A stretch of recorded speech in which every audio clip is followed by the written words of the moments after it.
sumabay sa biyahe. Montenegro Shipping Lines bang pangalan ng barkong umaarangkada noon hanggang ngayon? Odyongan ang Tungo to Batangas Pier, Montenegro Faustina Shipping Lines. Bawat biyahe ay kalmado. Sa aking pagsakay dala-dala ko'y mga bagahe. Sa laki ng barko mga kargamento at trek ay kayang-kaya garahe. Tiwala ang dala sa bawat pasahero. Mga shipping crew ay matulungin sa serbisyo. Hindi ka masizero. Sakay ng barko sa lubong ang hangin. Parang pangarap na malayo ang tingin sa andar ng barko. Mga pasahero laging abot langit ang tanaw sa mga salamin. Sa bawat alon, mga lakbay ko'y tinatawag ng kahapon. Tara na't sumabay, lakbayin ang mga isla. Sakay ng Montenegro Faustina Shipping Lines. Sa bawat lakbay natatanaw ang tawag ng kahapon. Mga hampas ng alon, mga alaala sa probinsya ay aking nadarama. Tara na't umuwi, sakay sa Montenegro Faustina Shipping Lines.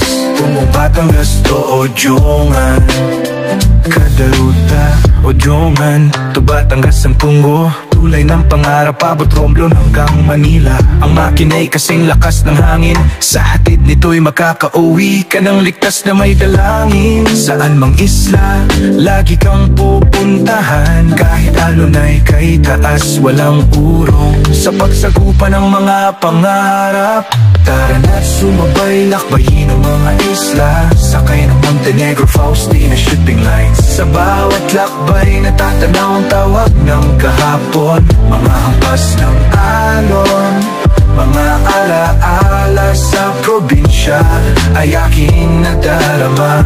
Tara na't umuwi, sakay sa Montenegro Faustina Shipping Lines. Tungong Batangas to Odyongan. Kaya tara na, maglakbay sa Montenegro Shipping Lines. Kay bilis kahit mahaba pa sa lines. Kaagapay test tracks, yan ang sigaw ng ating puso. Para sa kapwa tayo'y laging buo. Sa bawat oras, bawat araw, tayo'y handang tumulo. Matapos ang isang mahaba at maginhawang biyahe mula sa San Andres, narito na kami sa Odyongan Pier, isang lugar kung saan nagsisimula ang maraming kwento ng mga biyahero. Isang ordinaryong araw, ngunit puno ng mga kasamang pangarap at bagong simula. Sa Odyongan Terminal, makikita ang mga pasaherong abala sa kanilang paghihintay.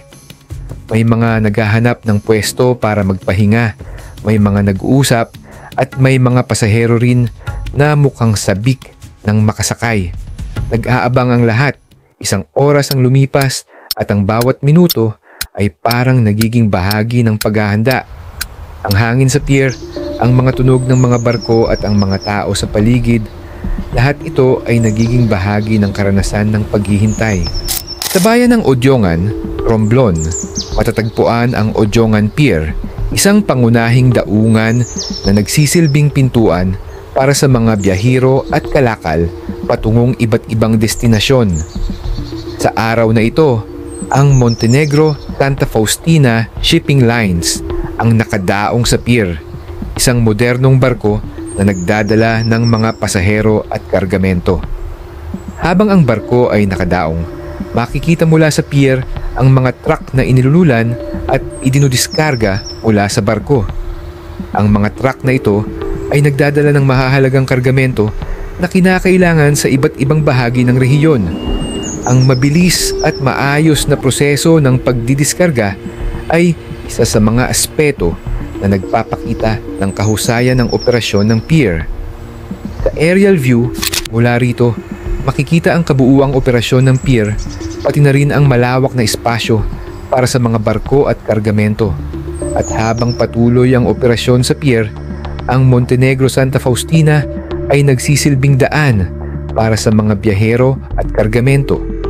Nagpapakita ng kahalagahan ng Odyongan Pier bilang isang pangunahing daungan sa rehiyon. Isang makabagong hakbang ang ipinakilala ng Montenegro Shipping Lines Incorporated o MSLI sa kanilang pinakabagong barko, ang MV Santa Faustina. Ang barkong ito ay isang RoPax vessel na may kahangahangang kapasidad at disenyo at siya ring pinakamalaking barko na ipinagawa ng kumpanya. Ang MV Santa Faustina ay itinayo sa Yizheng, China at ang konstruksyon ng barko ay pinangunahan ng Yizheng Yangzi Shipbuilding Co. YZCB. Sa kapasidad ng MV Santa Faustina, kayang mag-accommodate ng humigit kumulang 979 na pasahero. Higit pa rito, ang barko ay dinisenyo upang magsakay ng 26 na truck at bus na nagpapakita ng kakayahan nitong magsilbing mahalagang bahagi ng transportasyon ng mga pasahero at kargamento. Ang barko ay may kabuuang haba na 70 metro at lapad na 17 metro, isang makabagong istruktura na matatagpuan sa ilalim ng Rina o Rehistro Italiano Navale, isang prestihiyosong klasifikasyon sa industriya ng maritime. Ang MV Faustina ay isa ng kilalang barko na nag-aalok ng maayos, komportable at abot-kayang biyahe para sa mga pasahero.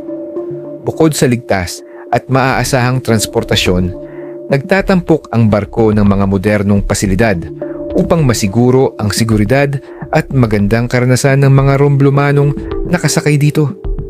Isa sa mga espesyal na tampok ng MV Faustina ay ang 7-Eleven store sa loob ng barko. Dito, maaaring bumili ng iba't ibang pagkain, inumin ng mga pasahero na nagbibigay ng kaginhawahan lalo na sa mga mahahabang biyahe. Kaya't kung isa ka sa mga nagugutom, tara na't pumasok na at kumain dito sa loob ng 7-Eleven ng MV Faustina.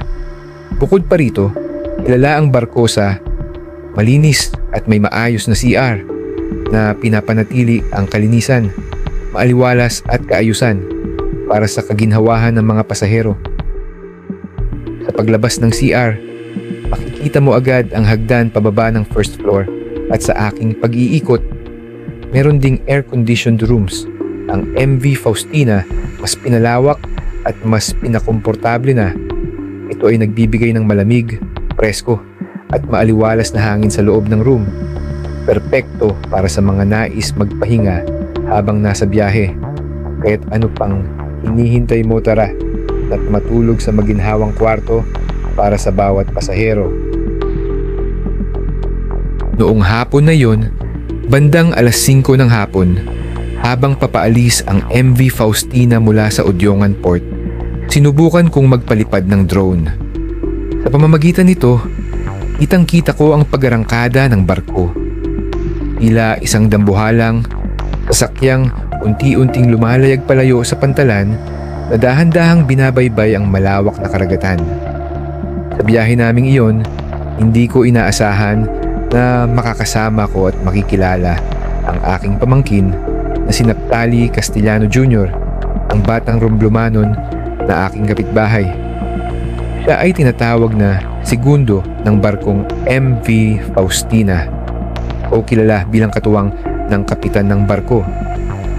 Sa gitna ng pagbiyahe, nagkwentuhan kami tungkol sa kanyang karanasan bilang empleyado ng barkong Montenegro Shipping Lines at kung paano niya nagagampanan ang kanyang tungkulin. Ang biyahe sa MV Faustina ay hindi lamang basta paglalakbay. Ito rin ay naging isang pagkakataon para muling makipag-ugnayan sa pamilya at muling masilayan ang ganda ng karagatan at tibay ng loob ng mga kababayang Pilipino sa gitna ng dagat na naglalayong magbigay serbisyo sa kapwa biyaherong Romblomanon. Sa barko ako'y sakay, dalawang kalangitan at karagatan, Montenegro shipping line sa pangalan, 8 oras sa biyahe. Dala-dala ko'y mga bagahe sa hampas na alon at hangin. Mga mata ko'y malayo ang tingin, mapalapit na sa isla ang puso'y masaya. Mga bato sa dalampasigan aking sinasariwa. Ang mga tagpo ng kahapon ako'y muling nandito. Mga tanawin ay walang katulad sa Romblon, ang kalikasan ay kay gandang tinatanaw. Mga istay sariwa at malinaw na tubig dito sa aking bayan. Buhay ay puno ng sigla. Mga tropa'y nag-aabang, saya sa bawat tawanan. Pagdating ko'y yakap ng kalikasan.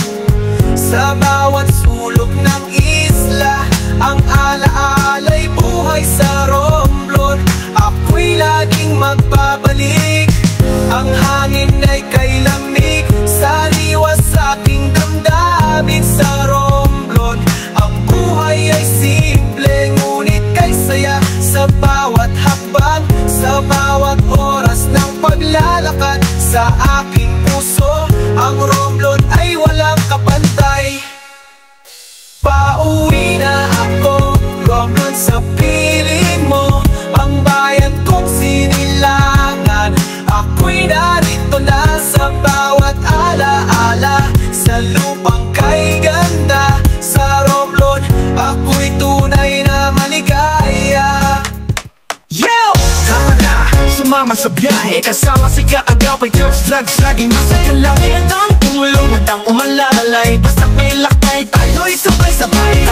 Tara na't sumabay sa lakbay, kasama si Kaagapay Curse Vlogs. Sa bawat lakbay, kasama ko kayo, mga alaala na aking nadarama. Tara na't maglakbay kahit sa sulok ng Pilipinas, makadagat, barko, fishing, adventures o travel ay aking pupuntahan.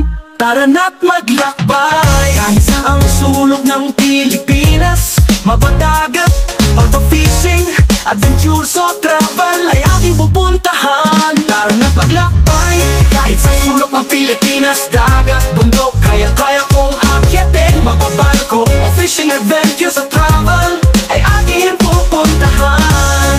Lahat ng biyahe tayo mag-ilalakbay at magsubaybay. Dito sa vlog, walang imposible.